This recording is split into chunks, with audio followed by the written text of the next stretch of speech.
What's going on, guys? Welcome to December's episode of Plus Club, the show where we play the games offered to us on PlayStation Plus, play them throughout the month. At the end of the month, we talk about it. My name's Seth. I'm Chevy. And I'm Chris. And a quick reminder, you have until right now to play Onrush and SOMA, both up for free on PlayStation Plus. We're going to talk about this today. And just so you know, next month, new year. We're already at the end of the fucking year. This is crazy. This year just flew by. We're going to be playing Steep and Portal Knights again. If you guys watch the channel regularly, you know we already covered that for Game of the Month, so we'll be talking about that, maybe a little briefer this time, maybe more of an update, maybe talking a little bit about what it's like to play on PS4. Other than that, though, we'll be playing those next month, so make sure to play those as well. And our Game of the Month still until Game of the Month, which is coming up tomorrow, is Final Fantasy 14, so make sure to play that. Come back tomorrow, and we'll talk about our experiences with that game. And hopefully you keep playing if you're already playing it. Yeah, we have a Discord link down below. Talk to us anytime, all the time. I've been posting a lot of fucking pictures from Final Fantasy 15. Really creepy ones. The creepiest ones make it. The other ones don't. And we have iTunes, Spotify, and other podcast platforms. You can listen to us on those. And if you're listening to us and you want to check us out on YouTube, check us out at Tasty Loot Gaming. Yeah, so Plus Club, December, we played Onrush and SOMA. My list is all fucked up. I was like, what did we play? So yeah, which one should we start with? Let's talk about Onrush. Okay. In case you didn't get a chance to play Onrush is a combat racing game made by the guys who made MotorStorm, which is a game that came out on PS3, in which you play on a team versus another team in what should be a race, but more so a track that you are trying to eliminate the other team in various different game modes, like capture the hill, kind of like deathmatch modes, point-based modes. And as you play, you accrue loot boxes, which give you aesthetic unlocks for your car, your character, and these little things that when you die, you drop them. I forgot what the fuck they're called. Tombstones. Yeah.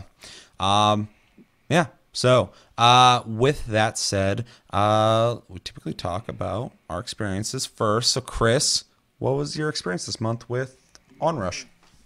Well, I played a lot of it, actually, more than I thought I would. Mostly in like a couple days worth of gameplay, like just kind of lumped up in a couple hours. But I was expecting a racing game, and it is not that at all.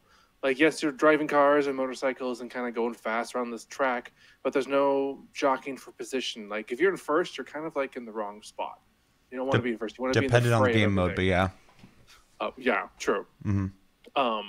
But it's chaotic. It's crazy. It's wild. The aesthetics remind me of Fortnite. It's kind of got that really bright colors with kind of some wacky gear for your character to wear. Like one guy wears a bucket on his head, got a boot on his broken foot, and a neck brace. Crazy looking guy. It's just fun and weird, zany game modes. Nothing like super serious, which I think is what I really enjoyed about it. It didn't take itself too serious. It was fun and just over the top for me. Yeah. You last time I saw were like level 15, so you did play it. Obviously, you played it, but what game modes did you play at that point? I just did the stories, the beginning and like middle story modes, I guess is what you would call it. It's yeah, kind of like the overlay of how the whole like thing started. Yeah, it's there's game modes they roll out as you progress. I'm trying to figure out if you got to play them all or not, because I know Chevy, If he only played the first two circuits, he didn't play the King and Hill mode at all. yeah, which is kind of weird that they or kind of reveal them in that way, but also kind of cool that there's something new to look forward to as you keep playing. But yeah, Chevy. I mean, yeah, Chris pretty much said a lot of it. There's not a lot to really say about like the game type itself. Is literally dependent on the game mode. It is was it 6v6? Yeah, I think so. I've lost the player or count. 8v8, but I think it's 6. I can't. Yeah, there's one of those two numbers, and you can either play the single player story mode against bots, or you can play online against people. And I only have experience with the bots don't really do the competitive thing too much, but I appreciate that they do have bots in it because a lot of games really don't anymore. So I think it's important too for people who didn't play this. The bots is actually a mode called, because a lot of the reviews gave the single player shit, which I think is kind of unfair because I think it's actually there's plenty to it. There's some storyline, but you don't really need it. But mostly it's got multiple like sections of races based off, or events based off difficulty the further you go into them, with challenges per race that you can complete for extra points, and then a bunch of unlocks that you can. I mean, I've played the game a shitload and I'm still not completely done with it.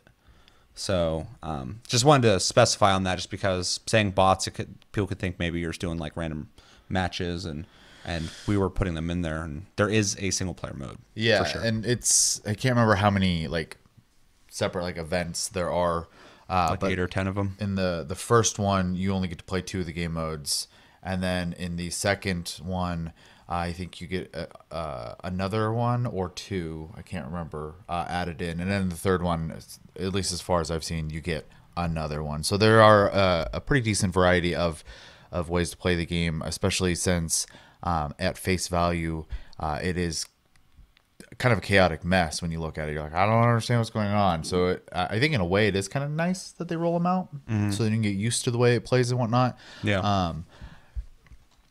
Yeah, I don't really know what else to say on it other than that. Like, impression wise, like that's pretty much what the game is. Did you enjoy yourself? Did you not enjoy yourself?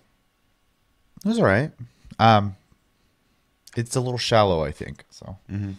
In what way? And like I'm really hesitant to say this because I don't want to irritate people, but like in the same way Overwatch is pretty much is what it is, this is what this game is. It is what it is, and doesn't really offer a whole lot outside of that. So you need to be into that very specifically, I think, to get full enjoyment out of it. As for me, I think it's definitely more of a sit down with your friends and play game. So versus I don't find any desire to come back to it outside of that. So yeah, no, I can understand that. It's an interesting thing, and this will kind of go into my impressions as well. But I like first-person shooters a lot, obviously, but I also like racing games a lot. And Overwatch is a game I can't find myself returning to. It's really hard for me to get back into it. Onrush, this is probably the 3rd time I've returned to it for this month. And I will return to it later as well. So, and they do have both similarities, just because there's 3 games that Onrush takes after. Motorstorm, it's absolutely a spiritual successor to Motorstorm, but also took ideas from Burnout loosely, and it absolutely takes team strategy, the idea of team strategy, and with having heroes from Overwatch. I could say obviously there's games before Overwatch that inspired Overwatch, but you can tell they looked at Overwatch to make this game. But yeah, they took those 3 influences and made this whole this whole thing, and for some reason those influences make it easy for me to come back to each time. It's weird because Overwatch is Overwatch, and I don't even know what it is about it, because Overwatch, you unlock skins. Is there anything else you're unlocking in that game? Emotes, voice lines, endings. Yeah, maybe it's that stuff Praise. that's not doing it for me. Yeah, I think also there's a dynamic experience that I can have in Onrush versus Overwatch, considering most first-person shooters, what changes per match is the team you win against and their strategy versus yours, or the asshole you played with. But the match is still, you're going to hold this position, you're going to go to that position, you're going to shoot people the same way you always shoot them, and that's it. Whereas in this, it's so fast-paced and high-octane, and there's cars flying around and shit, that I think there's a little more ways to come out of this with something interesting for me personally, that makes me more interested in coming back and experiencing something new, I guess, each time I play it. That being said, I obviously enjoy this game quite a bit. I've talked about it on the channel before. It was the PlayStation Plus game positively, so I'm not going to build up to that. I actually like this game quite a bit. I also was a fan of Motorstorm, though, back on PS3. Really liked that. So I love that the spiritual successor came out from that. Glad to see those guys got to make a game. Oddly enough, I bought this game like the first day it came out, and I had never heard of it until that day. Josh was like, "You heard about this Onrush game?" And I was like, "No." And he told me about it, and I was like, "Yeah, sounds kind of interesting." I went to the store and I saw it, and I was looking. I was like, And I like watched a video. I'm like, "Okay, yeah, I'll buy it." Bought it. I liked it a lot. And so this is a game I kept trying to sell on people. I'm like, "Try this game, try this game, try this game, try this game." It's not the best thing in the world, but it's really fun, and I want to play with people because you can play this in the Superstar mode, which is the single player mode, or online with friends. Not just even one. You can just get a group of people and do either or, which I think is really smart. They've made the game in a way that even if the servers go down, the game can still be played, most likely, with friends, which is really cool. It has the aesthetic unlocks, which I think in a game like this is fine because you have cars that you're racing that are specific to what they do. We have some that support other cars, build their boost up, build their shields up. You have other ones that are meant to get in there, knock people around, and disrupt the race. You have other people who straight up will kill shit if they hit them easier than others, and some that will zero in on people when they're in the air and smash down on them. And so differentiating them with different looks, you have to do, but to add some flair to that is really fun. And there's a shitload. I think when we were playing, you said that you're like, wow, there's a lot of car skins and different models of the same car too. It's not just skins, which is really neat. And they all have rarity, and you accrue currency when you get doubles and stuff like that, so you can buy stuff eventually. Very much like Overwatch. But yeah, coming back to this, I was just stoked because, like I said, I want to be able to play this. Now people have it. There's no excuse not to play it. So I was like, fuck yeah, I can finally play this with people. And me and Chevy played together, and it was a blast. I loved it. There's a couple times where I accidentally killed Chevy because I've played the game quite a bit. So I'm very aggressive, and I'm flying around killing people. And sometimes Chevy was near the people I was killing, and he got taken with him. There's one time where there's a guy to my right, and then Chevy's to the right of him, and then there's a wall, and I didn't see Chevy to the right of him, so I fucking veered left real quick and then slammed to the right, hit that guy into the fucking wall, and Chevy was between the guy and the wall, and fucking just got smashed in there and fucking died. And as I was driving into him, I saw him over, I was like, oh shit, and he's like, boom, died. And another time there was a bridge, we're all hauling ass down, and I used my special, and I went between everyone and just started taking out dudes left and right. Killed like 4 or 5 guys. And I was talking about that, and Chevy talked about him dying. I was like, yeah, dude, I killed like 5 people. He's like, well, it'd be 6, including me. And I was like, oh, I didn't realize I fucking killed you. You didn't either until you watched your replay. Yeah, all I saw was all of a sudden I was like pushed into the rail of the bridge, and I just was in pieces. I was like, what the fuck just happened? And then the replay happens, and I just see this blue bullet going down the middle of the bridge, and all the fucking yellow cars going everywhere, and I was like, oh, okay. It was the opportune moment to get those fucking kills and get some points, because I want to win, goddammit. We lost once. We were playing against computer, but we lost once, which I thought was earned. Good job, bots. What mode was that? I don't know. We played a lot. We got you to like almost level 20. Yeah. In that one run. I can't remember which one it was now. Yeah. I think it was the time game. Yeah, it definitely wasn't the circle one. We won those each time. Yeah. Yeah, it definitely wasn't that one. I'm pretty positive it was the time game. Yeah. But yeah, I really like this game. I still really like it. Do I like it more than before? No, it's about the same. But I still really like it. I love racing games. I love aggressive racing games. I like arcade racers, which this is. And I like first-person shooters, which somehow this game marries the soul of first-person shooters into a racing game. Because, I mean, this is one of the only times I played a racing game where I'm hesitant to even call it a racing game. It's a car combat game. There's no racing to be had in it. I like that you can talk with your team and create tactics on how to win. I mean, in the King of the Hill mode, there's a small little circle always ahead of the race, and everybody's trying to fucking catch up to it, and whoever touches it expands that circle, and the more cars in that circle captures the circle, but you got to stay in the circle. So you get this situation where everyone's trying to get in that fucking circle and trying to slam people out of it while they're trying to kill you to get out of it, and you're trying to like stay in it because you can't just hold the you can't just keep driving as fast as you can. You got to slow it down to stay you'll in go it. past it. And it turns into this clusterfuck, and then when you die, there's a pretty slow respawn to kind of, you know, make it earned. You killed that guy. They got to wait to come back, and it gets really, really hectic. I actually have a video I put on I think I put on YouTube, but I put on Twitter a while back, way before this month, of a match where there was like 5 of them had killed all of my team, and they were all in the circle driving,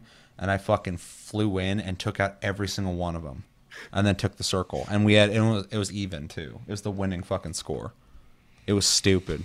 2 of the people who made the game actually commented on it too, which is really I cool. remember now. Yeah. They're like fucking. That was on Twitter then. They're like, well done, and someone's like, this is art, because I put a bunch of sound effects. It's like ding, ding, ding when I was hitting the people and shit. But yeah, I could probably talk about this game for a while, but I really like it. I was about to start suggesting it to people. We'll get into that, but yeah, I really like it a lot. I think it's a really cool game, and the biggest thing I have to give it, outside of it, it's just a really fun game that thought of a lot of really good things. Okay, one thing I don't like about it, when we played, whoever's hosting gets full access to everything they need to do. So loot boxes, checking their skins, and changing out the characters, stuff like that. If you're part of that lobby, you're kind of waiting on them. It's there. I mean, you still level and you still get all your unlocks, but you have to leave their lobby, disconnect to check your shit, to get to your menus, which is bad design. It's nothing game breaking, and it's not that big a deal, but it definitely should have been streamlined, because it's not fun in that sense for the people who are like, well, I guess I'll wait till I got like 5 loot boxes to make it worth disconnecting. Otherwise, you're going to be there all fucking day going back and forth, back and forth. Okay, accept my invite, blah, blah, blah. And it's kind of annoying. But yeah, I don't even remember what the fuck I was going to say before that. But it's oh yeah, the biggest thing I love about this game though is 2018, 2017, 2016, racing games kind of, I mean, they're not as big as they could be right now, and people have been pushing towards sim racers hard, which is great because that's my favorite kind of racing game. But I do miss the old school arcade racers. But beyond that, I miss the experimental car games that we used to get, like games like Twisted Metal, Rush, which is obviously Nintendo 64 was a while ago, and a bunch of stuff like that. So somebody having the fucking balls to make a creative car combat game that I've never played a game like. I mean, I've played a bunch of games that it takes ideas from, but there is no car game that you complete a match and you're still driving, and that's like 3, 2, 1, going to the next round, and then you're doing another round, and then you're doing a third round to see who wins or whatever. No game that I've played has that kind of system, so it really stands on its own. I think the biggest thing is it had no advertising. It's no name. Like nobody's gonna go, oh, Onrush. They're just going, what the fuck's that? It's a word of mouth game, and so I think it's sad because I wanted to sell really well when it came out, and I knew it wouldn't. I jokingly said it'd be a PlayStation Plus game. I am glad that it did make it to PlayStation Plus, because there are people playing it now that probably would have never touched it because they don't know about it, or they would have heard about it and like, well, yeah, I don't play a whole lot of car games, so I'm not really too worried about it. So it's good that they got some more exposure, and I hope however the deals go with PlayStation Plus games, they made enough to merit making a second one, because I think they need to give it a second go to make the game more robust, offer a little bit more for Chevy, and put more work into advertising and get the word out, because I fucking love the game and I fully endorse it. It's a good game. I think the one thing we didn't cover was the actual game modes themselves. I don't know if you want Sure. to So real quick. I'll go through it real fast in case you guys didn't play it or you didn't get far enough. So there's a mode that's based off score. Whoever hits the max score wins. The way you accrue score is by boosting in the game. If you hold the X button, you boost. And it runs out. The way you get boost back is by going off jumps, killing the other team, or killing these NPC cars that are all driving around in the rush or whatever. I forgot what it's called. It's like the Stampede or something. They got a word for it. Just be chaotic, essentially. Yeah, and you knock those out. Well, there's strategy to it, 100% though. If you're not doing it right, you're not going to do well. And so as you keep holding that boost button, you're accruing points. Not everybody on your team's doing that as well, but if you run out boost, you're not helping with the score. There's also an extra mega boost called Rush, which is the triangle button, and each vehicle has their own rush that makes you go faster than the normal boost, but they also have perks to it. So some of them will leave a line behind them that if you touch it, you blow up, kind of like Tron. Another one will leave like a wake behind them, and if you touch it, it pushes you out of the wake. It's really fucked up. If you're following someone and they put a wake behind them, you get pushed to the side. So if there's a cliff or a wall there, you're just going to slam into it. Bunch of really cool stuff like that. There's a couple people too, when they do the rush, they fill other people with boost. That's the thing that I was talking about with strategy. If you need to get that score up and everybody's like hitting the boost button and you get your rush, slow down with your rush and boost everybody, and they'll all keep their boost going. There is a it's kind of like gun game. There's an elimination mode for what it's called, but you start out, there's about 5 tiers of vehicles. Each tier has 2 vehicles. It's pretty much motorcycles, light vehicles, medium vehicles, like assault vehicles and heavy vehicles. You start out with the motorcycles, which are really good. Get in there, kind of disrupt people. There's one that drops and a shockwave will shove cars around. Vehicles, but they're also really easy to kill when you're in a car. But you start with those. When one of those gets eliminated, you move on to the next section. You move on to the next one. When you get to the last one, you're no longer part of the team anymore. You're still helping, but you're X'd out. When one team gets fully X'd out, they lose.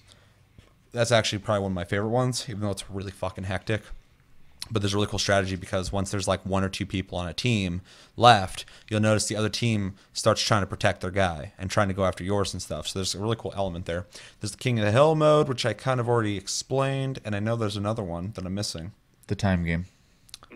Oh yeah, the time one. So as you're racing, each team's timers are going down. Whoever hits 0 loses. But every time there's these moving checkpoints that are all over the track.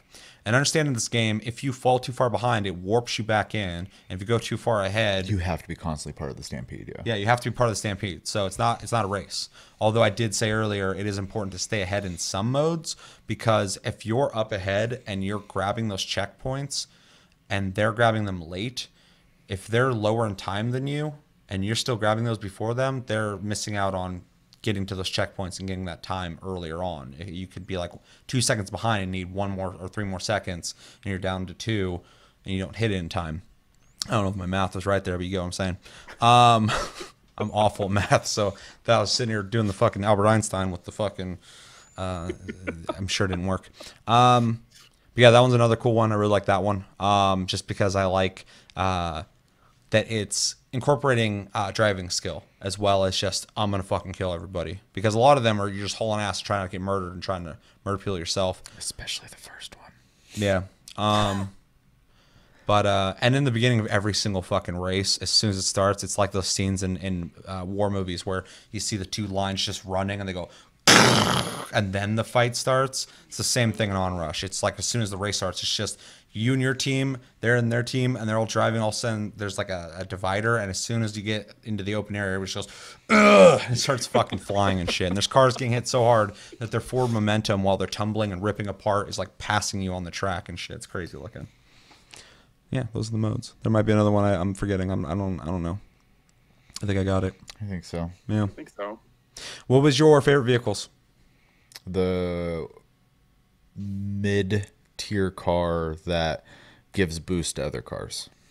Yeah, so it's weird how the heavier vehicles are more supportive than the lighter ones. All the lighter ones are more assault based. There's like that mid-tier one that's really good about magnetism when it's in the air. In the game, if you hold X, you'll come down faster to get back on the track and you can smash people. If you don't hold X, you'll stay in the air longer and you'll float for longer, which has its benefits as well. But one has it so if you're coming down and there's someone even slightly to it, you'll kind of pull to them and slam onto them, which I really like that one. And I think it's called the Interceptor.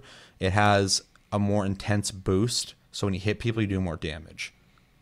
Because in the game, the highest damage comes from the front of the vehicle, and the weakest part of the vehicle is the sides. So if someone's like drifting and you slam to their side, you'll most likely kill them. If you hit them in the back, or if you're side by side with them and hit them, you probably have to hit them a second time, which I think is really cool. It indicates that to other people when somebody's been hit. So if I hit somebody and someone is driving next to me and they see that, they can slam in and hit them and finish them off. But yeah, so you like the support one? Yeah, and the whole side thing, I learned very quickly as I tried to T-bone someone and I was ahead of them, and the front of their car went into the side of mine instead, and I fucking got creamed. I was like, well, that was bad timing. My favorite thing is when you slam into someone, they slam into you, and then there's a wall to the right of them or the left of them, wherever, and they're in between you and the wall, and you're just slowly fucking closing it in on them, and they're trying to get out of there and trying to get faster than you, and you're fucking just, and they go and just rip up. It's very satisfying. Or when we were playing, I was driving beside this dude, and I fucking hit him really hard, and he flew out into the trees, and props to the AI, it was fucking bouncing and shit. It had one more hit left before it died, and it was just dodging the trees and shit. And as he came back out towards the track, I just drove right the fuck into him and destroyed him. But it was like really intense. But yeah, I also really like the motorcycles, but they're you really got to be on your shit when you're on this, because if they hit you, because it's kind of hard to hit those fuckers if they're all over the place, you're dead. Yeah, you go flying. What was what vehicles did you dig? I really like. I think it's called the Tempest. It's the one that makes the wake behind it. Oh yeah. Especially because like you don't want to boost in the air. You want to boost as soon as you hit the ground. There's a timing to it, and it gives you extra speed on your boost. Mm-hmm. I really like that one. I just like getting ahead and fucking people up. Yeah, no, it's really satisfying. That one in the motorcycle that has the Tron line, that one pisses me the fuck off when I get killed like by the really big truck that leaves the slow walls behind the it. shields. Yeah. The Enforcer. Yeah, it's the only heavy one I like. Yeah, I didn't realize those could eventually kill you, because I was driving behind a guy, and I was like dodging him pretty well, and all of a sudden we got to a narrow point, and I was like, I'm going to be hitting these. There's no way around it. And I hit one, and it slowed me down. I was like, oh, that's not too bad. I hit the second one, and then all of a sudden I'm screwing it. I was like, oh no, these are going to kill me. So yeah, yeah, they slow you down, but as you stay in them, I think they do minute damage over time. So, which is really fucked up if you're driving in an area that's really tight, because you can really fuck shit up. If you're out in the open, though, it's really good to try and kind of spread them out. yeah, that's what the NPC was doing. They had just a fucking S in front of me. I was just like, Yeah, because if you're following that guy, you can still dodge them, but their team doesn't have to worry about that. Yeah. So they can just fuck with you the Yeah. whole time. You're trying to like get around all that shit. Yeah. Anything else you guys want to say on Onrush? did you mention your favorite vehicle? Yeah. The Interceptor, the one that Interceptor. the one that slams into people with the boost, has a shorter boost, but it's a harder boost. Right. And then the one that magnetizes and slams on people. I also like the bike that has the slam. When you hit X, you hold it, you'll drop down, you make a small shockwave, and it's not lethal, but it throws people. So it's a really good way to just kind of fuck shit up. Especially if people are in on those circles and they're trying to hold it and you drop in. You can still crush people with the motorcycle, which is fucked up. But also if you miss, you're pushing people out of that circle. Which Right. is really nice. So they're a really good way to just kind of get in there and be annoying, pretty much. So yeah, let's move into suggestions. I'll start it off. If you like racing games, I think you should try it. If you like arcade racers particularly, I think you should try it. If you like combat racing games, I think you should definitely check it out. If you like Overwatch, I would check it out. Or any hero team-based shooter. And if you like unlocks, like loot boxes, if you're not over that yet, because it seems like the industry is kind of over it. Onrush is probably one of the last games that really incorporated that. If they make a second one, I don't think they'll probably do the same thing, just because the whole industry went, we need to get the fuck away from these. Definitely check it out. And if you like unlocking skins and different, if you like collecting shit, there's a lot of stuff to unlock in this game. Also, if you like Odessa, they're in the soundtrack like 3 times. Yeah, which was a delight. I would say the whole time I was playing, I was like, oh, I know this song. Oh, I know this song. Oh, I know this song. Yeah. Yeah, I don't really have a whole lot to add to that other than just in general, if you like competitive games, this is very much that. And if you like competitive games versus people, but also if you like cooperative games with your friends. Yeah, I was going to say there is an element of communication to the teamwork that can be used. You also don't have to. You can just kind of go in there and just annoy the shit out of the other team by yourself as well. So yeah, I feel like once you get where we were playing at, we kind of were saying a couple things, but more so just kind of like, oh shit, that was crazy. I think if you're against harder enemies, you'd probably be more vocal about certain things. But we were just kind of playing and the only time I even started talking really was when we were doing the King of the Hill mode. Yeah. So, but that one, it's easier to tell what's going on, I think. And so I was able to be like, hey, wait, this guy coming up behind you, careful type thing. Versus like the time game, you just have to drive, so I don't know. The team effort there is it's obviously there, but it is more of a everyone just needs to be really good at driving in that mode. So Yeah. That's pretty much all I had to add to that, though. I think you guys covered everything. I got nothing to add. Yeah. If you like games called Onrush, try it out. It's a very niche audience. Yeah. I mean, I'm part of it, so but it took me playing the game to know that. Yeah, so let's get into our grades. We'll go with Chevy first. Okay. So, I mean, overall, I do think it is an enjoyable game, though, as I did mention before, only in the aspect of playing with people. I would never hop and play this game by myself. It just wouldn't happen. But, I mean, I feel the same way about games like Overwatch, Heroes of the Storm, etc. I do enjoy them, but they are infinitely more enjoyable with people. So, that being said, I have to give them complete props. They made a very unique thing here, I think, and it plays well. It's really visually appealing in every way, from just the actual visual style to the carnage itself. It's all very just Michael Bay-esque, I guess would be a good way to put that. Ooh, don't gotta insult the game. Come on. There's a certain reason you watch Michael Bay movies. Is the same thing you could enjoy in this too. Is just explosions and pieces of shrapnel everywhere. So, for the most part, the only issues I have with this game are all personal issues. They're not with the game itself. So sounds like a personal problem. Pretty much. Got him. So personally, I mean, I'd have to give the game a C+, just because I don't have a desire to go back and play it. Though if I was invited to play in a game session with people, I would turn it back on. So I might invite you. I might just do that. Chris, what would you grade it? I had a lot more fun with this game than I thought I would. But there are moments and I'm just kind of roll my eyes where they do the like really hard push on the alternative culture, the punk side of things, but it's really fakey. But beyond that, the gameplay itself is enjoyable. I didn't find too much at fault with it, but I also find myself wanting more from it, but I couldn't tell you what I would want more from it. But with that in mind, overall, it's a B for me. It's not a horrible game. It's a really fun game, actually. Yeah. And I could probably play this more if everybody just be like, hey, you want to play? Like, absolutely, let's play. Yeah. I mean, that's a good grade. I'm really shuffling two grades in my mind, and I feel more comfortable with one versus the other because I think one's a little too high. So I'm going to go with a B+. I wanted to give it an A-, but I do agree there's probably something more they could do with this game. I'm not a big loot box guy, and I'm also not a big aesthetic unlock guy. I like it, and I'm glad it's there. I don't want them to take that away. But if there's something else a little deeper in unlocks, I'd be really fucking stoked. I'd be like really hooked to the game. But overall, I think it's a very innovative, ballsy game that exists now. I think it's really fun, but I'm also biased. I liked MotorStorm a lot, so they brought it back in a better way. Visually, I think MotorStorm was cooler because it's more real and gritty, but being cartoony works for more people, I think, than being a little more rough on the eyes. The characters are dorky. I agree 100%. I don't think any of them are cool looking. But it is the most, not to be, I mean, it's worth talking about slightly real quick. It's like the most inclusive game I've pretty much seen. They've really covered everything, almost.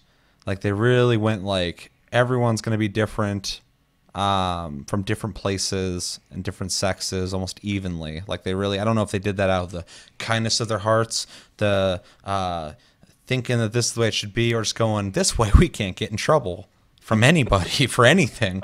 But I think they did it responsibly, which is kind of cool. Sometimes people do things, people feel like some things are forced or something like that. So that was kind of cool. But at the same time, all the designs are not for me. There's some really like nouveau hip-hop, futuristic hip-hop looks, which I'm not into. The fucking dork with the neck brace. You got a neck brace on, dog. You should not be racing. Get the fuck out of there. So that, I mean, that's probably my biggest complaint about anything in the game. But other than that, I really enjoy playing this game. I played it quite a bit already before this came out, and I played it again. I got, I think, around 54, 55 this time around. Last time I played online, there's people like in the hundreds, so apparently you can get pretty high. And I definitely will be coming back to this anytime anybody, and I guess I'll have to be the one to initiate, since people are like, I'll play it if someone invites me. Because I'm thinking I'd love to play this with people, and I'll play it by myself. So maybe I'll just let people know. In fact, I got on Discord, Wade was asking me if anybody wanted to play it. I was fucking stuck playing Final Fantasy 15 and getting ready to film. But I want to get him and Psycho and everyone together and play it. I think it'd be really fun. But yeah, I like this game a lot. B+. I'd love to give it an A-, and I really feel like I should, because of them being willing to make this game without anybody else making games like this right now. And they obviously suffered in their sales because of that. But hopefully they get a second round to try it again and advertise better and add more to it. So it'll be more exciting for everybody else. But B+, I feel safe with. It's a really fun game, and I definitely recommend it. I'd recommend it to everybody, but we already did recommendations. I can't talk. Too much caffeine. I'm going fucking insane. Let us know in the comments. Did you play Onrush? What'd you think of it? What would you grade it? Are you not going to play it? Have you not played it? Why? Let us know in the comments. And let's move on to the next game. The other game we played this month, another game I've played before. This whole month I was like, oh, I'm returning to games. This is cool. 2 games that I like. And next month. Yeah. These 2 months is just like, hey, Seth, you played all these. So I'm like, all right, yeah. Maybe I should need to slow down playing games, because they all just come out on PlayStation Plus. I'll just wait patiently. I don't like that. I'm an impatient person. The second game we played, a game called Soma, made by the same guys who made, I think it's Irrational Games. Was that who made it? I don't think so. Doesn't matter. Same guys who made Amnesia, The Dark Descent, that series, probably one of the scariest games in modern gaming. And yeah, like Amnesia, it is a first-person cerebral horror game where you are a dude partaking in an experiment with a dude named Dr. Menchie. I'll never forget that name. Dr. Munchie. Dr. Munchie? He says that like 3 times. I'm just like, ugh. Stop saying that. Dr. Munchie? Why is his name Munchie? He didn't get to choose that. It's a physics-based game as well, just like Amnesia, with actually pretty impressive physics, I have to say. Shouldn't be talking about my opinion yet. And the story grows. I can't say anything more than that. In an expected fashion, it grows into something more, and also expands on a story, I think, a lot better than their prior games. I played this. Chris played this. Chevy watched me play this. Just so I didn't have to go, okay, Chevy, fucking just try it. Just play it for a second. I just like, okay, just watch me. And yeah, we all played it. So who went first last time? Chris. I did. So Chevy, how about you go first? Okay, well, I can't really obviously speak on the way the game plays. Plays okay. But I would say visually, it looked like it played fine. I will say as Chevy watched me in my apartment in the beginning of the game, just grab everything and throw it across the room. Yeah. And then put a trash can in the toilet and throw things into the trash can. As soon as you touch something and there was physics, you're like, oh. I was like, king. Gonna fuck this apartment up. Fucking open the fridge and just like you're like, oh, this works nice. Yeah, and he's like, find the fluid, and I'm like, yeah, I'm trying. I'm just throwing everything else. I go in the bathroom, opening the sheets to the shower. I'm looking in the medicine cabinet. I'm just like, don't need these. I was like, trash can. Let's put the thing that things can go in inside a thing that things can go in, aka the toilet, and then everything in the bathroom goes in that trash can. And then put the things in the trash can, pick up the trash can, and fucking throw it. I like how physics games kind of just turn you into a monkey. Pretty much. I'm a curious person. I'm just like, physics? I love physics in games. You want to make a game good? Add co-op, add physics. And progression. Progression, yeah. Give me loot. If the game can be bad, I'll still play it. Anyway, sorry. That being said, the game, trying to figure out how to say certain things without getting too spoilery about it, because it is a story-driven game. So the game starts obviously in one setting and eventually goes into another setting. And I think it at first seems a little weird, and I'm still not sure why that happens. But probably need to see more of the game to get. Yeah, for the record, the playthrough you watched me do, I played about 2.5 hours, maybe 3, and I would say got almost halfway through the game because the game's about 10 hours, I guess, 8 or 10 hours. So, but anyway, I was cruising though; I wasn't stopping for a lot of things. So you saw quite a bit. Yeah, but I'm just saying the explanation of why. Yeah, the so events happen. I keep forgetting what the fuck I'm even talking about. So that's the thing is we didn't beat it, so we don't know the conclusion of it. Right. Yeah. So a little lost on that aspect, but other than that, once you are in that situation and you're progressing through, I think at that point, the storytelling actually becomes really good. And it gets, like I said, told later, but the getting to that point seemed really kind of just like choppy, and then you get to this point in the game, and it's a very smooth, consistently told story that keeps going, with lots of little extra things you can find yourself to enhance the story if you so choose, or if you are rushing through it. You still aren't being left in the dark. So I think they did that very well. It's a very good looking game. Lighting, graphic details in general are just really good, really creatively designed. It's weird because those guys make games that graphically, like technical graphics, like textures and stuff, are whatever engine they're using seem older to me. But they really fucking make it work and make things really good looking.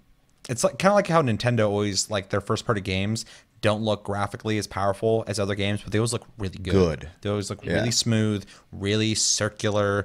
The polygons look smooth on fucking people. They don't look choppy. There's like no no aliasing. They're just polished. They're just really good looking games, but they still don't look as good as like, a Last of Us Part 2 or God of War, essentially. Because they just don't have that power. Same thing with these guys. Even Amnesia, when I go back to it, it's a small company too. It's a good looking game, even though you can tell it's just aging well. Even when it came out, it looked older, but it's still their design is really the aesthetic good looking. Works for it, yeah. So and I think the same is true for this.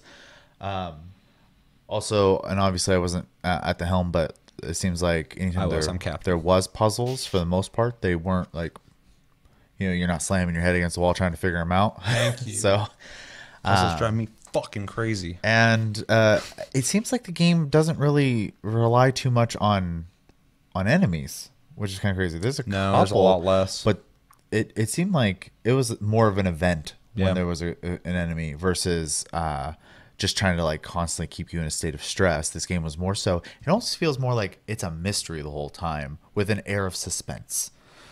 What's really interesting, because so is Amnesia. Yeah. Amnesia is, this follows almost the exact same method as Amnesia does. It's a mystery that builds up tension, and then when anything actually happens, you're already freaked out enough from the building of it, which is good horror. Good method in horror, that when it happens you're like, oh shit. But they put more emphasis on storytelling in this and less on trying to be a horror game. I think there's just a very dark and sinister tone to it, for sure. Whereas Amnesia is absolutely a horror game that's also trying to tell a story, but it's a little more vague in its storytelling and more, I don't know, primal in its. It's a scarier game, in my opinion, than this game is. And then, the last thing I want to kind of add to this is the scenery. I was a little worried it was going to stay the same the whole time, and they actually threw a very pleasant curveball at the people playing the game, I'd say, and the scenery does change up. So you're not just stuck in Doom-esque, corridors all the time and stuff. So it was a pleasant surprise for sure. Yeah, and it gets kind of washes the monotony off, and it seems like at the right times too. You're not doing one thing for so long that you're like, okay, I get it, I'm done with this. Like you finally get to do something else. So the pacing is good, it seems like. So yeah. I'm gonna let Chris go next, even though I probably should, but I want to know where Chris is at first before I talk about anything. So So I did not beat this game, but I have watched playthroughs all the way through, so I know what happens end-wise for the Oh, story. okay. But I won't spoil Good, anything good, or good. say anything specific. Because I do plan But- on beating this. Okay. So this is a game that I didn't think I would play a lot of. I got into the game initially and was immediately kind of weary of it because horror games, although I enjoy watching people play them, I don't necessarily enjoy playing them myself. It really ramps up my anxiety. This is a game that relies really heavily on auditory cues and the psychological effects that it will have on you. I really recommend anybody who plays this play it with headphones only. Don't use the surround sound. Like headphones really make this game so much better. That being said, I kind of pushed my way through this and found myself intrigued again by what was happening in the story and figuring out for myself again because I'd watched the playthrough so long ago. And it is a game that, although I am probably on edge the whole time playing it, I found that edge kind of getting duller and more of like the intrigue of like I need to figure out what's happening, how to fix this, and what's going on, and where I can go with this, and where the story is going. Visually, it's like you said, it's soft. Like the edges aren't hard. It's well done, but it's not maximum level of graphics. Mm-hmm. But it is an intriguing game and story. Like I find myself wanting to push through more and more. Yeah. Like I said, I haven't beaten this. Probably about halfway through the game. So where I'm talking now is based off of that. If I beat the game and I have a completely different opinion, I might make a video on it talking about that. But I played this back when it came out a little bit.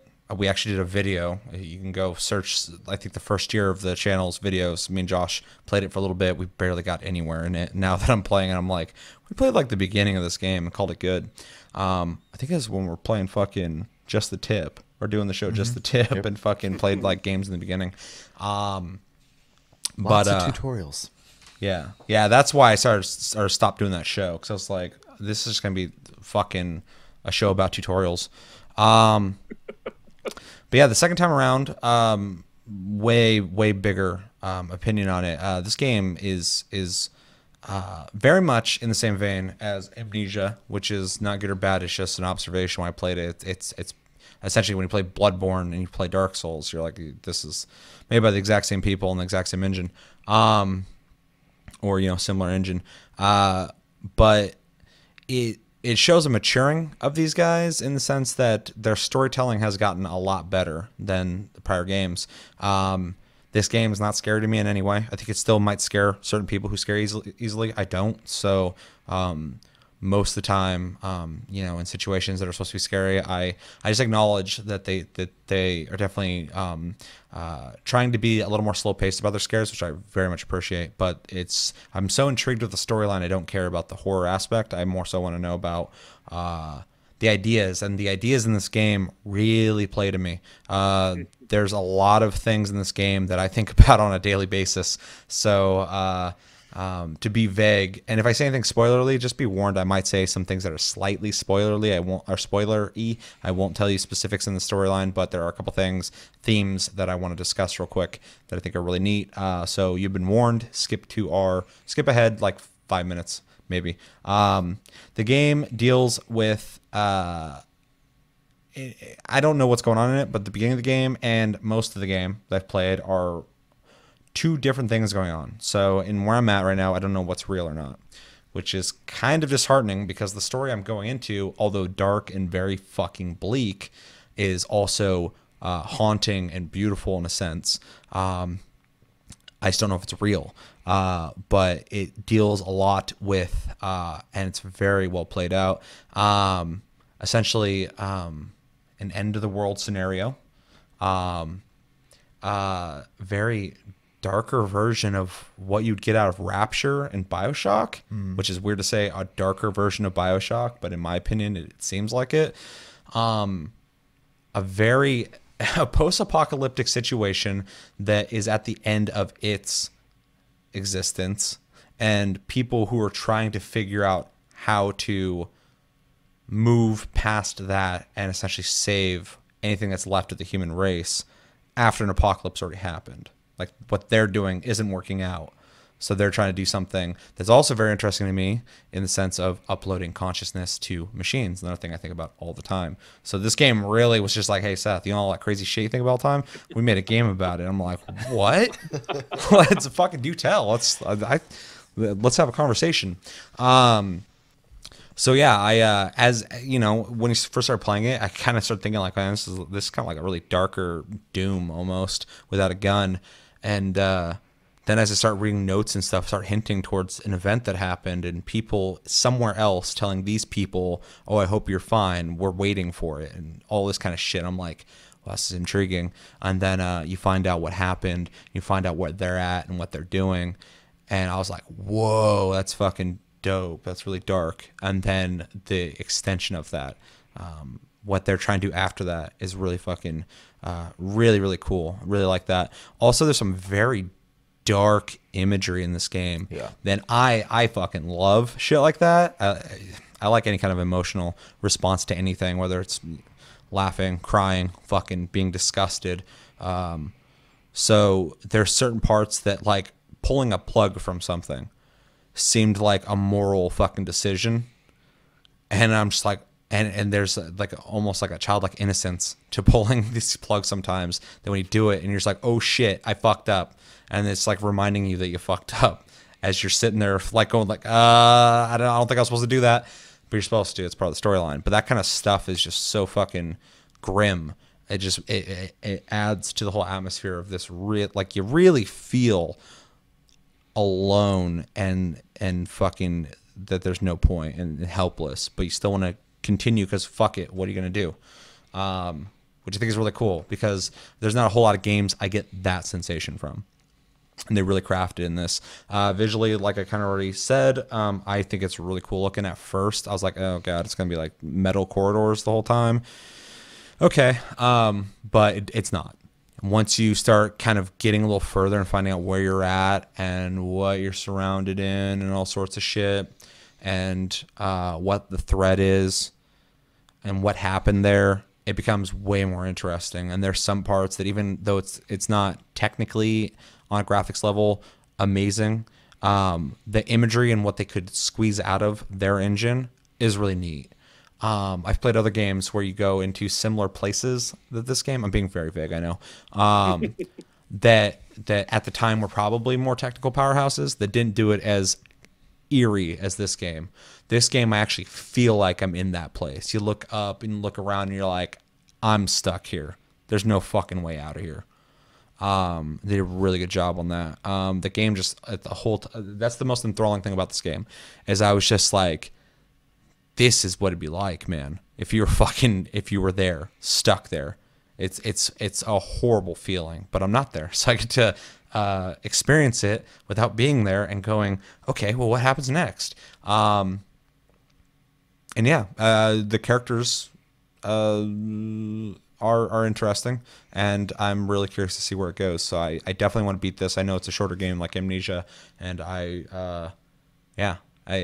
like I said, though, not very scary. I even think people who scare easy could probably get past the first couple times. It's going to try and creep you out and really kind of get immersed into this really interesting story someone wrote that I think could easily be a fucking movie. Easily. It's a very cool story, in my opinion, so far. I just don't know if it's real or not. So that's the fun part of it. But I really like it. Yeah. I just want to add, for anybody who's like not really big into horror games, particularly for like jump scares, there aren't a lot in this game. Yeah, that's why I emphasize cerebral horror. It's more mental. Mm-hmm. There were a couple issues I had with the game, though. There was one point where I found a graphical error. When I was looking through a window and I would crouch and stand, the angle that the interior of the window had would skip back and forth really jarringly in a way that was not the way it's supposed to. I made a recording of it. I can send it to you later if you want. But it's just so bad you had to record it. That's not good. I do that all the time. I'm like, this ain't right, and I record it. There are autosave features in the game, but every time I came across an autosave, I couldn't move. I had to wait for it to save and kind of load in, and then I could move again. It was really does pause.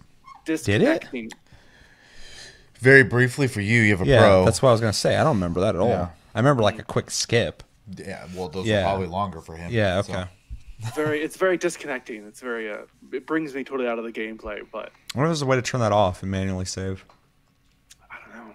Yeah. You can manually save and exit the game, Yeah. but I don't know if you can turn off autosaves. But it is a thing I noticed. Yeah. I obviously didn't notice that because I'm assuming the PS4 Pro probably does it quicker. Maybe, I don't know. But yeah, that'd be annoying because I mean, games back like fucking Morrowind on Xbox. You walk like, fucking 60 feet and it goes, Yep. and you're just waiting. And they go, and you start walking. I can't believe I played that so much. I always am like, dude, I played that so much back in the day. Probably because I was waiting on those loading screens constantly. Probably would have played it like 50% less. Fucking, if I Old Monster Hunter games going in between zones, just loading. Oh, yeah. Okay. Well, yeah, sometimes it helps when they're fucking hitting you out of the zone. You're like, oh, thank you. Yeah, I mean that's important to mention. So, things in your experience that did that. I can't think of anything that we ran into. You talking about that looking through a window and seeing weird shit that reminds me of that Fallout 76. There's some guy on Twitter I was arguing with, not to get into this because too much, but he's like, I haven't seen one bug in the game. I'm like, that's fine. You're the one of the lucky ones. I can show you fucking literally hours of video of bugs. Because like this isn't a conspiracy, dog. Like fucking, he's like, well, you haven't played it. I'm like, I don't have to. I can look at a car without fucking tires and an engine and all the windshields bust out and go, that ain't gonna fucking drive. He's like, you can't know unless you play it. Fuck you. Anyway, there's a video of Fallout 76. I love it. It's the funniest shit ever. But it's like Todd Howard explaining at E3 Fallout 76. yeah. And then it's one of those gameplay, it shows all the bugs and shit. And there's this part, and the music's creepy too. It's like, it's like fucking just like this weird like siren sound almost, like underwater, like, oh, it's like a submarine almost with this ambient sound. It's really creepy, and you're seeing all these weird fucking bugs happening. And there's one part where this guy like slowly walks up to a window and he looks outside and there's just like this blackness with some weird textures that are like glitching as he turns, and he's like, what is that? And just that he was so fucking like concerned. He's already playing this buggy ass mess he's heard is like a shit show, and then he experiences himself and he's just seeing something no one else has seen. It's his own bug, and he's just like, what is this? So fucking ridiculous. Anyway, that reminded me of that. Anything else you guys want to say on it? No, obviously you're not going to beat it. No. Do you think you'll go back and beat it? But you've already watched the story. I've already watched the story, but I might go back and finish it. I'm not sure. Once I beat Final Fantasy 15, which I am trucking along in, I'll probably start Kingdom Hearts. And then maybe squeeze some Soma in there. I don't know. My life is chaos. I'm just thrilled that you're like actively playing role-playing games right now. Yeah, I was playing Final Fantasy 14 and 15 at the same time. Fight me, don't at me. It's fucked up. We'll talk about that tomorrow, though. Yeah, I gotta beat Final Fantasy 15. Let's talk about recommendations. I think this one is almost difficult to recommend to people because obviously I can do it. It's got a pretty specific audience. If you're into Amnesia, I mean, this is going to be kind of a no-brainer. Horror games in general, but not necessarily jump scare ones. More, I guess, along the lines of like, not to compare it to, but like Silent Hill. Just because it's going to have the same, it's where it's trying to get you stressed out. Fuck it. Under Silent Hill, the Amnesia series is one of the scariest fucking video games out there. Silent Hill's better. 100%. It's my second favorite series of all time. Don't fuck with me on that. And now it's dead. Yeah. And that weird tech demo fucking Kojima made called PT, that's one of the scariest games ever made, and it's a fucking tech demo. Anyway. Yeah, that's really impressive. Yeah, it is. It's horrifying. Like a 30-minute game is like one of the scariest things out there. Yep. Imagine if he made that game. That would have been hard to get through. Play that shit at like fucking 10 p.m. Empty house. Turn the lights off because I was an idiot. I'm like, I'm gonna turn these lights off. This is gonna be scary. I turned the surround sound on and I was playing. I was like, I don't want to walk forward. I'm not even curious on what's down that hallway. We'll just stay here. It won't come to us. And then sure as fuck, yeah, she will. Because that fucker's in that house, literally doing things. She'll be out the window. She's upstairs. Anyway. The other the recommendation I do want to give to the game is, and it might be a little weird, but Give them a if recommendation? you are into storytelling adventure games, now you're obviously not gonna have the same like decision factor in this, but it is very much a story driven game. And I think that was probably the most enjoyable aspect of it for me. So if you're into that, at the very least, you should watch it on YouTube or something. So Yeah. Yeah, you like Amnesia series or anything that those guys have done, obviously. If you like survival horror or horror games, if you like sci-fi horror, if you like cerebral horror, fucking check this out. Even if you don't play video games, if you watch like movies like that, check this out or watch on YouTube. But I would definitely say play it first and foremost. It's definitely worth checking out. These guys are some of the best people out there making horror games right now. Even if you're not getting jump scares from it, it's still horror. It still deals with horror elements. So if you're into horror at all, I think it's a must. If you like first-person puzzle games or adventure games, or even back in the day you played Myst, you're that old like me, you might dig this. If you like BioShock and you don't care to not have guns, I would check it out. If you like being scared, if you like good storytelling, not necessarily in a narrative way, but somebody wrote this story and put it into a game, and it's a very cool story. Definitely check it out. If you like physics, this game's got physics, and they're pretty good, and they actually have pretty good sound effects too. I took a fucking glass, drinking glass, and I fucking went, and it had really good weight.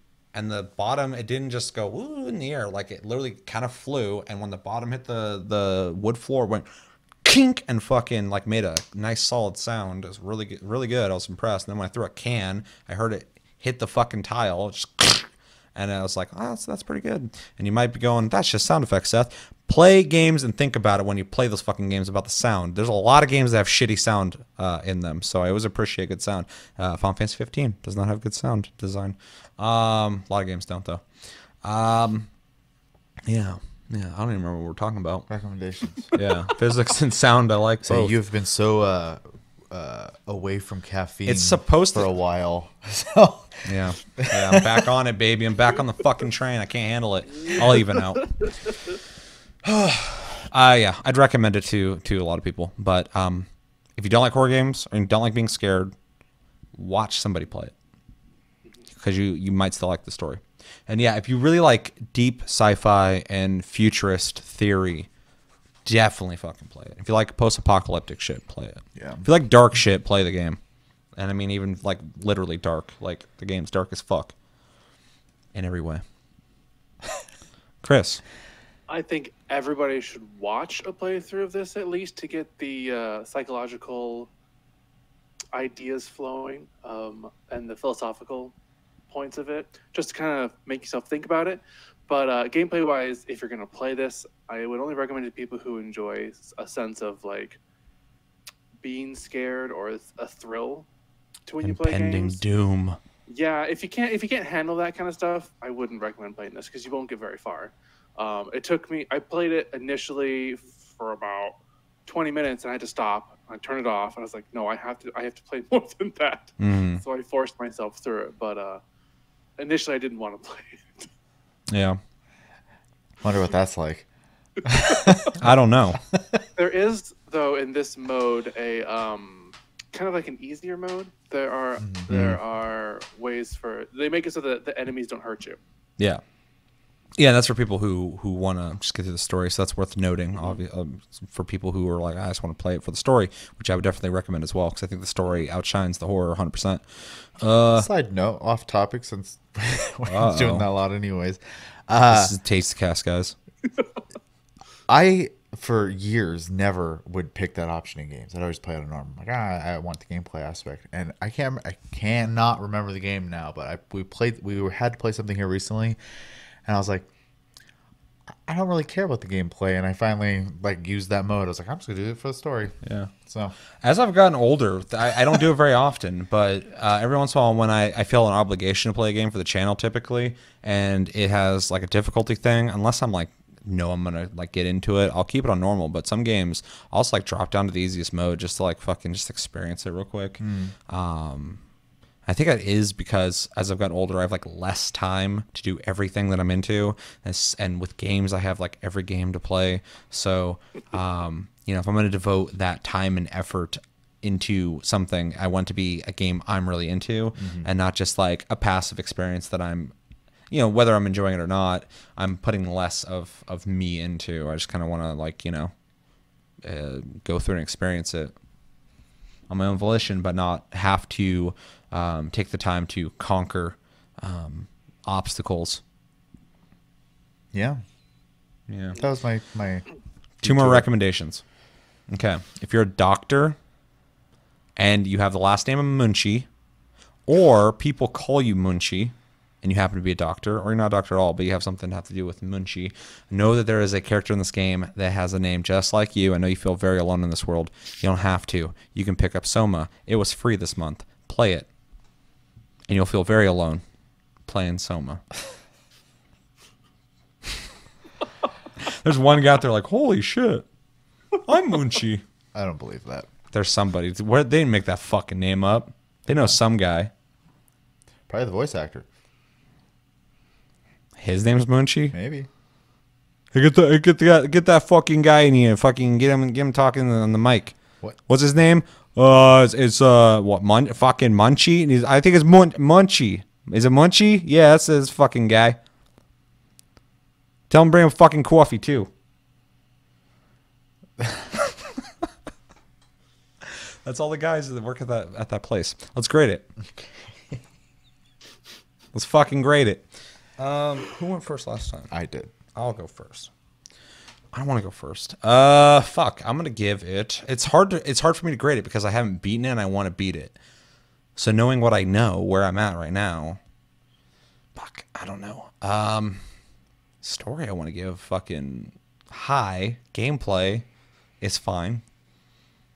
I'm gonna give it a B. I feel safe at B. The gameplay's nothing to brag about, but the atmosphere and story is really interesting, and I'm thinking about it, and I want to go back and play it. So that's a good thing, because if anyone knows me, it's hard for me to go back and play anything. Making up for sins of the past right now, playing Final Fantasy 15. You just have that lull that you got to take advantage of before. Yeah, I'm like, I got time right now. January, I was like, I need to beat things, and when they're dead, stay dead. I never have to come back. I don't have to come back ever again. Just fucking, I beat you. It's over. And that's what I want to do with Soma and Kingdom Hearts. Yeah. So B. It deserves a B, and that grade will change when I beat it, 100%. It will either go really fucking high, or it's going to go a little low. Unless it's really bad at the end. Like, actually, you were in a village, and planes can't pass over, and there's a fence. And it's modern day, even though you're in the future. I can neither confirm nor deny anything. Yeah. The pollen's making them kill themselves.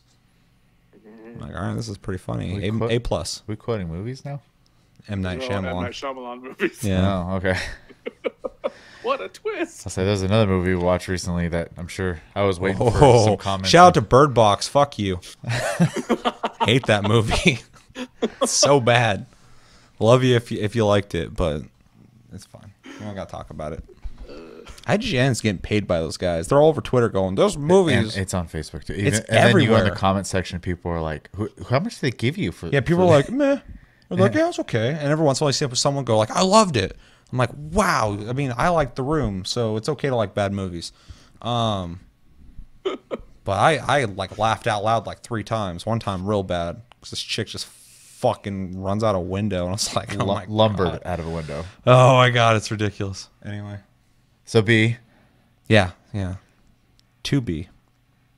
No, it wasn't 2B. It's 1B. 2B might be in it. DLC. Shelby, what would you grade it? I would give it a B minus. And that would be I like that grade. Honestly, for visuals and story alone, because obviously I didn't fuck play the it. gameplay, dude. I'll watch that shit. I think the story alone is very interesting, and I would like to know the Fucking conclusion. sad. It has themes in it too, which are not really being used that much, and they are handling it very well. So It's in your mind, boy. For my grade, the story is really compelling and intriguing to me, but because of the few errors that I ran into and the loading things, it was kind of like this balancing act between grades for me. So I ended up giving it a B minus, just because of the few bugs I ran into. The de-immersion from it really got to me. But overall, the story is really intriguing. We're all in the B range. That's pretty good.